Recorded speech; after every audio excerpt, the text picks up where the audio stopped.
Obviously, this is still an ongoing search and rescue effort. At what point will it turn from search and rescue to trying to reopen this port, trying to start reconstruction on the bridge? Is there any kind of time frame you can give us here? Well, they're starting those efforts, but not to conflict with the search and rescue, which is the priority right this moment.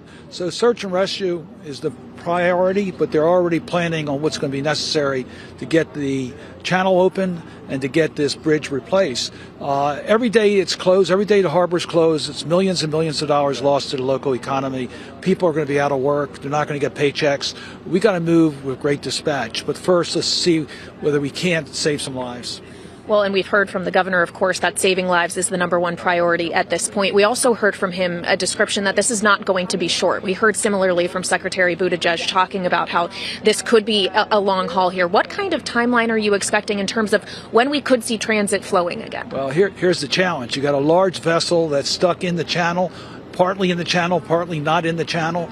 It's got fully cargo, thousands of containers. You have a bridge lying on top of it. It's not stable. So it's going to take time to make sure that it's safe for workers to be able to remove the debris.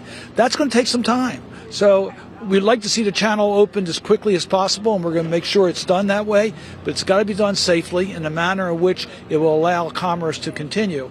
We're looking for alternatives in the meantime. We're going to do everything we can to keep our economy flowing.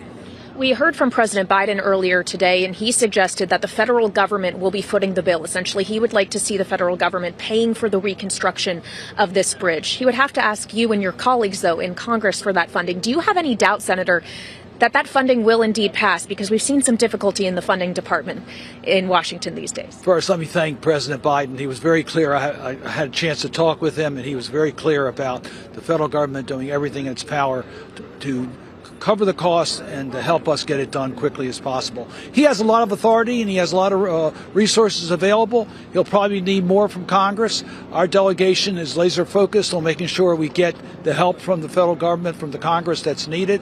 I've already been in contact with Senator Schumer and Senator Carper and other members of the Senate. They've pledged to help. I'm optimistic we'll get the help from Congress.